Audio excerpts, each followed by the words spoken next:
안녕하세요. 세상의 모든 고양이와 집사님들을 위한 채널 양신양왕입니다. 자, 상상해보세요. 평화로운 저녁, 소파에 편안히 누워있는데 저 멀리서 우리 집에 위험 넘치는 군주님, 고양이께서 다가옵니다. 그리고는 아주 자연스럽게 새로 산 카펫 위에 엉덩이를 대고 스윽 미끄러지기 시작합니다. 일명 궁디스키라고 하죠. 혹시 이게 고양이들 사이에 유행하는 신종 스포츠일까요? 아니면 깨끗한 바닥에 대한 선전포고일까요? 우리 냥이가 드디어 고장났나 싶으셨죠? 여러분, 이건 웃어넘길 일이 아닙니다. 바로 고양이가 보내는 절박한 SOS 신호, 엉덩이 시한폭탄이 터지기 직전이라는 경고일 수 있습니다. 오늘 영상에서는 바로 이 고양이 항문낭 문제에 대해 속 시원하게 파헤쳐 볼 테니 채널 고정해주세요. 시작하기 전에 여러분의 말썽꾸러기, 이름은 무엇인지 댓글로 알려주세요. 자, 그럼 항문낭이라는 게 도대체 뭘까요? 이름만 들으면 뭔가 냄새나고 찝찝한 느낌이 들죠. 쉽게 말해 고양이의 개인 향수 주머니 또는 움직이는 명함이라고 생각하시면 됩니다. 고양이 항문 양옆, 시계로 치면 4시와 8시 방향에 작은 주머니가 하나씩 있는데요. 이 주머니에서는 고양이마다 고유한 체취를 가진 아주 독특하고 강렬한 냄새가 나는 액체가 분비됩니다. 야생에서 고양이들은 이 냄새를 영역 표시에 사용하거나 다른 동물들에게 나 여기 있어 하고 자신의 존재감을 알리는 데 썼어요. 서로 엉덩이 냄새를 킁킁 맡는 게 고양이 세계의 인사법인 이유도 바로 이 항문낭의 냄새로 서로의 정보를 파악하기 때문이죠. 즉, 항문낭은 고양이의 정체성이자 중요한 소통수단인 셈입니다. 아주 정상적이고 필수적인 기관이라는 거죠. 문제는 이 시스템이 제대로 작동하지 않을 때 시작됩니다. 가장 대표적인 이상신호, 바로 앞서 말씀드린 궁디스키, 즉 엉덩이 끌기입니다. 고양이가 바닥에 엉덩이를 질질 끄는 행동은 단순히 웃긴 개인기가 아니에요. 항문 주위가 가렵거나 붓거나 꽉 찬 느낌이 들어서 불편함을 해소하려는 필사적인 몸부림입니다. 뭔가 이물감이 느껴지니까 바닥에 비벼서라도 빼내려고 하는 거죠. 만약 여러분의 고양이가 이런 행동을 한두 번이 아니라 주기적으로 보인다면 우리 냥이 항문낭에 뭔가 문제가 생겼구나 하고 즉시 의심해봐야 합니다. 특히 카펫이나 이불처럼 거친 표면을 선호하는 경우가 많은데 이는 더 강한 자극을 주기 위해서입니다. 이 신호를 무시하고 귀엽네 하고 넘어가신다면 여러분은 냥이의 고통을 외면하고 있는 것과 같습니다. 이 작은 행동이 앞으로 닥칠 끔찍한 고통의 서막일 수 있다는 사실을 절대 잊지 마세요. 우리 집사들은 고양이의 모든 행동에 의미가 있다는 것을 항상 기억해야 합니다. 두 번째 신호는 바로 과도한 핥기입니다. 고양이들은 원래 깔끔한 동물이라 그루밍을 자주 하지만 유독 항문 주변을 집요하게 핥거나 깨문다면 이건 정상이 아닙니다. 마치 그 부위에 뭔가 큰 문제라도 생긴 것처럼 하루 종일 엉덩이만 붙들고 있는 모습을 보일 거예요. 불편함과 통증을 어떻게든 스스로 해결해 보려는 본능적인 행동이죠. 마치 사람이 이가 아플 때 계속 혀로 건드려 보는 것과 비슷합니다. 하지만 고양이의 혀는 까끌까끌한 돌기로 덮여 있어서 이렇게 계속 핥다 보면 연약한 항문 주위 피부가 손상되고 2차 감염으로 이어질 수 있습니다. 스스로 치료하나 보다 하고 내버려 두면 절대 안 되는 이유죠. 게다가 항문낭이 꽉 차서 아픈 상태라면 고양이는 앉는 것조차 불편해할 수 있습니다. 엉덩이를 살짝 들고 앉거나 아예 앉기를 피하는 모습을 보일 수도 있어요. 이런 사소한 변화를 놓치지 않는 것이 중요합니다. 세 번째, 그리고 가장 확실한 신호는 바로 끔찍한 냄새입니다. 평소 우리 냥이에게서 나던 고소한 빵 냄새나 팝콘 냄새가 아니라 뭐랄까 마치 상한 생선 비린내와 시궁창 냄새를 섞어 놓은 듯한 아주 역하고 불쾌한 냄새가 난다면 항문낭 문제를 강력하게 의심해야 합니다. 이 냄새는 항문 난객이 비정상적으로 농축되거나 세균에 감염되었을 때 발생하는데요. 항문낭이 꽉 차서 조금씩 새어나올 때 특히 심하게 느껴질 수 있습니다. 고양이가 앉았던 자리에 갈색이나 노란색의 점액질이 묻어 있고 거기서 악취가 난다면 거의 100%입니다. 이 냄새는 일반적인 고양이 채취와는 차원이 달라요. 한번 맡으면 절대 잊을 수 없는 온 집안에 진동하는 그런 냄새죠. 요즘 우리 냥이 냄새가 좀 심해졌네 정도로 가볍게 생각하지 마시고 냄새의 근원지가 어딘지, 특히 엉덩이 쪽은 아닌지 꼭 확인해 보셔야 합니다. 그렇다면 이 중요한 명암 주머니는 평소에 어떻게 관리될까요? 아주 건강한 고양이의 경우 사실 집사가 딱히 신경 쓸 필요가 없습니다. 정상적인 시스템은 자동이거든요. 고양이가 단단하고 건강한 대변을 볼 때 그 변이 항문을 지나면서 자연스럽게 항문낭을 꾹 눌러주게 됩니다. 마치 우리가 튜브에 담긴 치약을 짜내듯이 말이죠. 이 과정에서 항문낭 안에 고여있던 분비물이 변과 함께 밖으로 배출되는 겁니다. 그래서 매일 건강한 맛동산을 생산하는 고양이들은 항문낭이 과도하게 찰 일이 거의 없어요. 이것이 바로 자연의 섭리이자 아주 효율적인 시스템입니다. 하지만 여기서 핵심은 단단하고 건강한 대변이라는 점입니다. 만약 고양이의 변이 무르거나 설사를 자주 한다면 항문낭을 충분히 압박해주지 못해서 분비물이 계속 안에 쌓이게 되는 거죠. 자동 배출 시스템이 고장나기 시작하는 겁니다. 항문낭 문제의 가장 큰 주범 중 하나는 바로 잘못된 식단입니다. 특히 섬유질이 부족한 사료나 간식을 계속 먹게 되면 변이 단단해지기 어렵습니다. 앞서 말씀드렸듯 무른 변은 항문낭을 제대로 짜주지 못하는 직무유기 상태를 만들죠. 또한 특정 단백질에 대한 알레르기나 민감성 반응이 있는 경우 장에 염증이 생겨 만성적인 설사나 묽은 변을 보게 될 수 있습니다.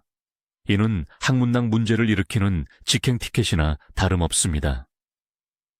우리 냥이는 아무거나 잘 먹어서 괜찮아 라고 생각하시면 안 돼요. 당장은 문제가 없어 보여도 부적절한 식단은 서서히 고양이의 장 건강을 해치고 결국 항문낭 문제라는 결과로 나타나게 됩니다. 따라서 고품질의 균형 잡힌 사료를 급여하고 충분한 수분 섭취를 통해 건강한 배변 활동을 유지해주는 것이 항문낭 관리의 첫걸음이자 가장 중요한 예방법이라고 할 수 있습니다. 냥이의 맛동산 상태는 건강의 바로미터라는 사실 잊지 마세요. 또 다른 무서운 악당은 바로 비만입니다. 솔직히 통통하고 뚠뚠한 고양이 너무 귀엽죠? 하지만 그 귀여움 뒤에는 수많은 건강상의 위험이 숨어 있습니다. 항문낭 문제도 그중 하나입니다.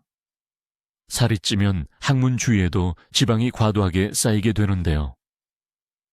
이 지방층이 항문낭이 배출되는 길을 막거나 좁게 만들 수 있습니다. 배관 주위에 잔뜩 낀 기름때 때문에 물이 잘 안 내려가는 것과 같은 원리죠. 또한 비만인 고양이들은 신체 구조상 그루밍을 할 때 엉덩이까지 혀가 잘 닿지 않는 경우가 많습니다. 스스로 청결을 유지하기 어려워지고 이는 염증 발생의 위험을 높입니다. 다이어트는 사람에게만 필요한 게 아닙니다. 우리 냥이의 건강과 직결된 문제입니다. 적절한 체중을 유지하는 것만으로도 수많은 질병을 예방할 수 있어요. 지금 바로 대개 냥이가 적정 체중인지 확인해 보시고 혹시 과체중이라면 수의사와 상담하여 건강한 다이어트 계획을 세워주시는 것이 현명합니다.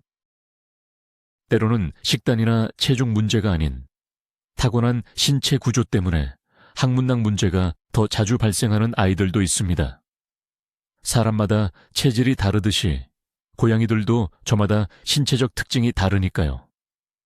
예를 들어 항문낭의 위치가 비정상적으로 깊숙하거나 분비물이 배출되는 도관이 너무 좁게 태어난 아이들이 있습니다. 이런 아이들은 건강한 변을 보더라도 구조적으로 분비물이 원활하게 배출되기 어렵습니다. 남들보다 배관이 더 잘 막히는 체질인 셈이죠. 이런 경우는 집사의 노력만으로는 한계가 있습니다. 주기적으로 병원을 방문해서 수의사가 직접 항문낭을 짜주는 관리가 필요할 수 있습니다. 만약 우리 냥이가 특별한 이유 없이 유독 항문낭 문제가 자주 재발한다면 타고난 신체 구조의 문제일 가능성을 염두에 두셔야 합니다. 이건 냥이의 잘못도 집사의 잘못도 아니니 너무 자책하지 마시고 전문가의 도움을 받아 꾸준히 관리해주는 것이 최선입니다. 자, 이렇게 여러 가지 원인으로 항문 난객이 제대로 배출되지 못하고 계속 쌓이면 어떻게 될까요? 첫 번째 단계는 항문낭 정체 인펙션입니다. 말 그대로 분비물이 꽉 막혀서 나가지 못하는 상태죠. 배출되지 못한 분비물은 주머니 안에서 점점 수분이 증발하고 끈적끈적한 진흙처럼 변해갑니다. 색깔도 묽은 갈색에서 거의 검은색에 가까운 어두운 색으로 변하고 냄새도 훨씬 고약해지죠. 이 단계가 되면 고양이는 엉덩이 쪽에 묵직한 불편함을 느끼기 시작합니다. 그래서 엉덩이를 바닥에 끌거나 핥는 행동이 나타나는 거고요. 아직 염증이나 감염이 생긴 상태는 아니기 때문에 이 단계에서 발견해서 동물병원에서 막힌 항문 난객을 잘 짜주기만 해도 비교적 쉽게 해결될 수 있습니다. 하지만 이 골든타임을 놓치게 되면 문제는 걷잡을 수 없이 커지게 됩니다. 항문낭 정체 상태가 지속되면 고양이는 더 명확한 고통의 신호를 보냅니다. 배변 시 통증을 느끼기 때문에 화장실에 가는 것을 꺼리게 될 수 있어요.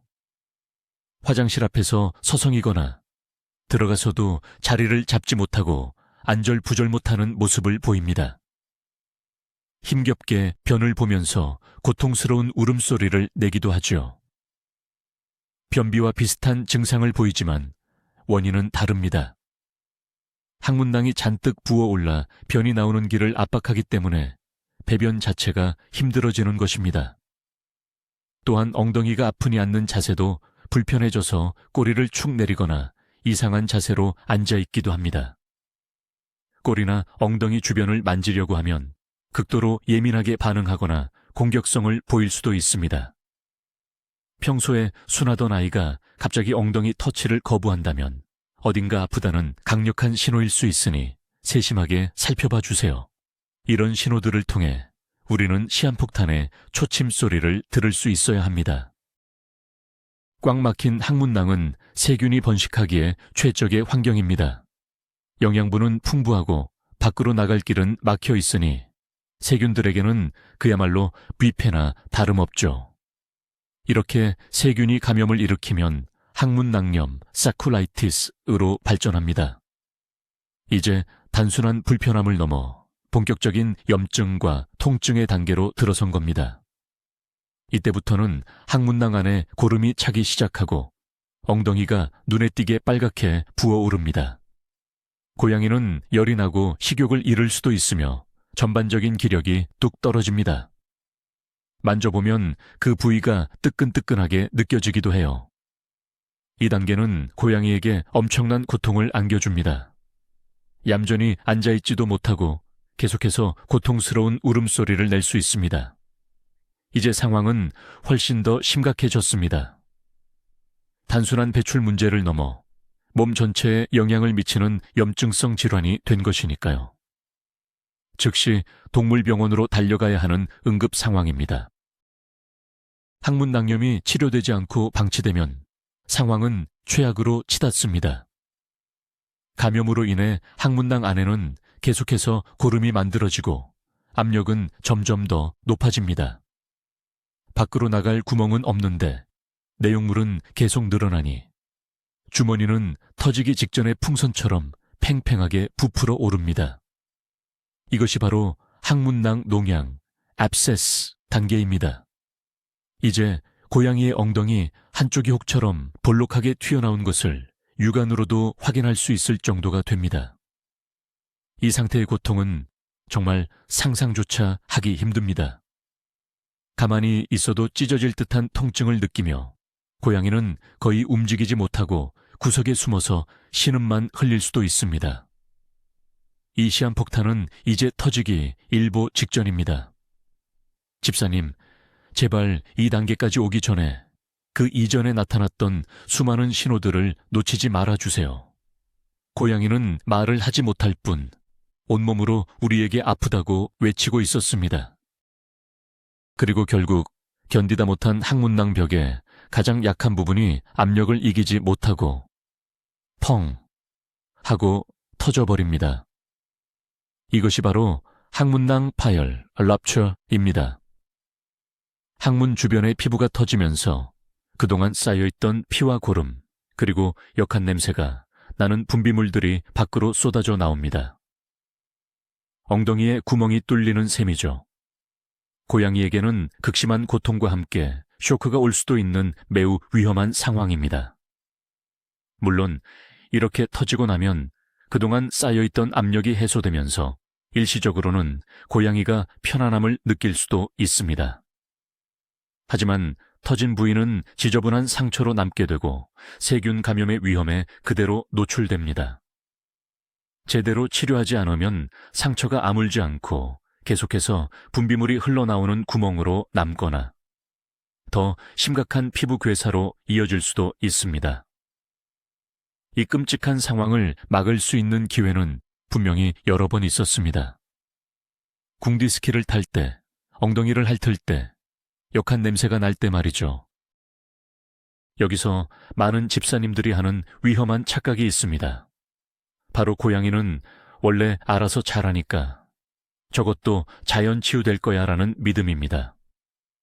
물론 고양이의 회복력은 놀랍지만 항문낭 문제는 절대 자연적으로 해결되지 않습니다. 오히려 시간이 지날수록 악화될 뿐이죠. 꽉 막힌 항문낭은 저절로 뚫리지 않고 세균 감염은 저절로 사라지지 않습니다. 오히려 감염이 주변 조직으로 퍼져나가 더 큰 문제를 일으킬 수 있습니다. 특히 파열된 경우 그냥 소독약 좀 발라준다고 해결될 문제가 아닙니다. 상처 안쪽 깊숙한 곳까지 세척하고 괴사된 조직을 제거하고 항생제 치료를 병행해야 하는 외과적 처치가 필요한 상태입니다. 조금만 더 지켜보자는 안일한 생각이 우리 냥이를 끔찍한 고통 속으로 밀어넣는다는 사실을 명심해야 합니다. 고양이의 건강에 있어서 지켜보자는 말은 때로 방치하자는 말과 동의어가 될 수 있습니다. 자, 그럼 내가 직접 짜주면 되지 않을까 하고 생각하는 용감한 집사님들도 계실 겁니다. 유튜브나 인터넷에 보면 고양이 항문낭 짜는 법 영상도 많이 있죠. 하지만 저는 강력하게 비추천합니다. 특히 처음 해보시는 분이라면 절대 시도해서는 안 됩니다. 항문낭은 생각보다 예민하고 연약한 조직입니다. 정확한 위치를 찾지 못하고 주변을 아무렇게나 누르면 오히려 항문낭에 상처를 입히거나 염증을 악화시킬 수 있습니다. 힘 조절을 잘못하면 멀쩡하던 항문낭을 오히려 파열시킬 수도 있고요. 게다가 그 과정에서 고양이는 엄청난 통증과 스트레스를 받게 됩니다. 집사와의 신뢰관계가 한순간에 무너질 수도 있는 위험한 시도입니다. 그리고 만약 성공적으로 짜낸다고 해도 그 내용물이 어디로 튈지 아무도 모릅니다. 여러분의 얼굴이나 옷의 그 끔찍한 냄새가 나는 분비물이 튄다고 상상해보세요. 전문가에게 맡기는 것이 모두의 정신 건강과 신체 건강을 위해 가장 안전하고 현명한 방법입니다. 가장 좋은 방법은 역시 동물병원에 가는 것입니다. 수의사는 고양이에게 스트레스를 최소화하면서 정확하고 안전하게 항문낭을 짜는 방법을 알고 있습니다. 먼저 항문낭이 얼마나 찼는지, 염증은 없는지 상태를 꼼꼼하게 확인합니다. 그리고 능숙한 솜씨로 정말 순식간에 항문낭을 깨끗하게 비워줄 겁니다. 만약 이미 염증이나 농양이 생긴 상태라면 항문낭을 세척하고 소독한 뒤 먹는 약이나 연고를 처방해 줄 것입니다. 파열된 경우에는 상처 부위를 봉합하거나 드레싱하는 등 외과적 처치가 필요할 수도 있고요. 비용이 걱정될 수도 있지만 문제가 커진 뒤에 치료하는 비용이 훨씬 더 많이 든다는 것을 기억하세요. 정기적인 검진과 관리로 초기에 문제를 해결하는 것이 시간과 비용, 그리고 무엇보다 우리 냥이의 고통을 줄여주는 가장 경제적인 방법입니다. 절대 병원 가기를 미루지 마세요. 만약 우리 냥이가 구조적으로 항문낭이 자주 차는 체질이라 주기적인 관리가 필요하다면 수의사에게 직접 짜는 법을 제대로 배우는 것을 고려해 볼 수 있습니다. 병원에서 수의사가 어떻게 하는지 유심히 보고 직접 시범을 보여달라고 요청하세요. 보통은 한 손으로 꼬리를 잡고 위로 들어 올린 뒤 다른 손의 엄지와 검지를 이용해 항문낭이 위치한 4시와 8시 방향을 부드럽게 압박하여 위로 밀어 올리듯 짜냅니다. 이때 휴지나 솜을 미리 대고 있어야 분비물이 튀는 것을 막을 수 있습니다. 중요한 것은 절대 무리한 힘을 가해서는 안 된다는 것입니다. 만약 잘 짜지지 않거나 고양이가 너무 심하게 아파하거나 분비물에서 피나 고름이 섞여 나온다면 즉시 중단하고 병원으로 가야 합니다. 집에서 하는 관리는 어디까지나 예방 차원이지 치료 행위가 아니라는 점을 명심해야 합니다. 결국 모든 질병은 치료보다 예방이 중요합니다. 항문낭 문제를 예방하는 가장 근본적인 방법은 다시 한번 강조하지만 건강한 식단 관리입니다. 양질의 단백질과 적절한 양의 섬유질이 포함된 사료를 선택하세요. 섬유질은 변을 단단하고 크게 만들어 항문낭이 자연스럽게 배출되도록 돕습니다. 시중에 나와 있는 헤어볼 관리 사료나 장 건강, 기능성 사료들이 보통 섬유질 함량이 높은 편입니다. 또한 충분한 수분 섭취도 매우 중요합니다. 물을 잘 마시지 않는 고양이를 위해 집안 곳곳에 물그릇을 놓아두거나 정수기를 설치해주거나 습식 사료나 캔을 활용하는 것도 좋은 방법입니다. 충분한 수분은 변을 부드럽게 만들어서 변비를 예방하고 전반적인 비뇨기계 건강에도 큰 도움이 됩니다. 먹는 것이 곧 그 고양이를 만든다는 말처럼 건강한 식단이 건강한 냥이를 만듭니다. 식단과 함께 반드시 병행되어야 하는 것이 바로 체중 관리입니다. 앞서 말씀드렸듯이 비만은 항문낭 문제의 주요 원인 중 하나입니다. 고양이가 요구할 때마다 간식을 주거나 자율 배식을 하는 것은 비만을 부르는 지름길입니다. 하루에 필요한 칼로리를 계산해서 정해진 양의 사료를 시간에 맞춰 급여하는 것이 좋습니다. 그리고 가장 중요한 것은 운동입니다. 하루에 최소 15분 이상 사냥 본능을 자극하는 장난감으로 신나게 놀아주세요. 레이저 포인터, 낚싯대 장난감, 공 등 고양이가 좋아하는 놀이를 통해 활동량을 늘려주는 겁니다. 운동은 칼로리를 소모시켜 체중을 조절해줄 뿐만 아니라 장운동을 활발하게 만들어 건강한 배변 활동에도 도움을 줍니다. 또한 집사와의 유대감을 높이고 스트레스를 해소하는 효과도 있죠. 귀찮아도 15분 꼭 기억해 주세요. 날씬하고 건강한 냥이가 행복한 냥이입니다. 마지막으로 정기적인 건강검진의 중요성을 잊지 마세요. 특히 특별한 증상이 없더라도 1년에 한두 번은 동물병원에 방문해서 기본적인 검진을 받는 것이 좋습니다. 수의사는 검진 과정에서 자연스럽게 고양이의 항문낭 상태도 함께 체크해 줄 겁니다. 이를 통해 문제가 생기기 전에 미리 발견하고 예방적인 조치를 취할 수 있습니다. 예를 들어 항문낭이 조금 차 있네요. 이번에 짜고 다음에도 계속 차면 식단을 바꿔봅시다. 와 같은 조언을 들을 수 있죠. 집사가 미처 발견하지 못한 작은 문제들을 전문가의 눈으로 조기에 발견할 수 있는 아주 좋은 기회입니다. 자동차도 정기적으로 점검을 받아야 큰 고장을 막을 수 있듯이 우리 냥이의 건강도 똑같습니다. 정기검진은 우리 냥이를 위한 최고의 건강보험입니다. 이제 여러분은 고양이의 엉덩이 언어를 읽을 수 있는 전문가가 되셨습니다. 다시 한번 정리해볼까요? 첫째, 엉덩이를 끈다. 둘째, 엉덩이를 집요하게 핥는다. 셋째, 끔찍한 생선 썩는 냄새가 난다. 넷째, 배변 시 고통스러워하거나 변비 증상을 보인다. 다섯째, 엉덩이가 빨갛게 붓거나 혹 같은 것이 만져진다. 이 5가지 신호 중 하나라도 보인다면 절대 망설이지 말고 동물병원으로 달려가세요. 이것은 고양이가 우리에게 보내는 절박한 구조 신호입니다. 우리 냥이는 괜찮을 거야라는 막연한 희망이 아니라 내가 우리 냥이를 지켜줘야 해라는 책임감 있는 행동이 필요합니다. 이제 여러분은 단순한 집사가 아니라 고양이의 건강을 책임지는 든든한 엉덩이 탐정이자 수호천사입니다. 우리 냥이의 작은 신호 하나하나에 귀 기울여 주세요.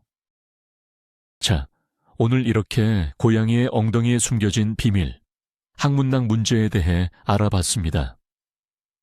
이제 궁디스키가 단순한 장난이 아니라 고통의 표현이라는 것 확실히 아셨죠? 우리 고양이들은 말을 못할 뿐 온몸으로 자신의 상태를 이야기합니다. 그 비밀스러운 신호를 해독하고 건강을 지켜주는 것이 바로 우리 프로 집사들의 임무 아니겠습니까? 가끔은 우리를 귀찮게 하고 사고도 치고 비싼 카펫에 엉덩이를 문지르는 녀석들이지만 결국 그 복슬복슬한 작은 생명체가 우리에게 주는 행복은 그 무엇과도 바꿀 수 없죠. 그들의 엉뚱한 행동 속에 숨겨진 아픔까지도 보듬어 줄 수 있는 멋진 집사가 되자고요. 오늘 영상이 우리 냥이의 엉덩이 건강을 지키는 데 도움이 되셨다면 좋아요와 구독 버튼 꾹 눌러주시고요. 알림 설정까지 하셔서 다음 냥신냥왕의 꿀팁도 놓치지 마세요. 그리고 이 영상이 꼭 필요할 것 같은 다른 집사 친구에게도 마구마구 공유해주세요. 마지막으로 댓글 질문입니다. 오늘 영상을 통해 새롭게 알게 된 사실 중 가장 충격적이었던 것은 무엇이었나요? 여러분의 이야기를 들려주세요.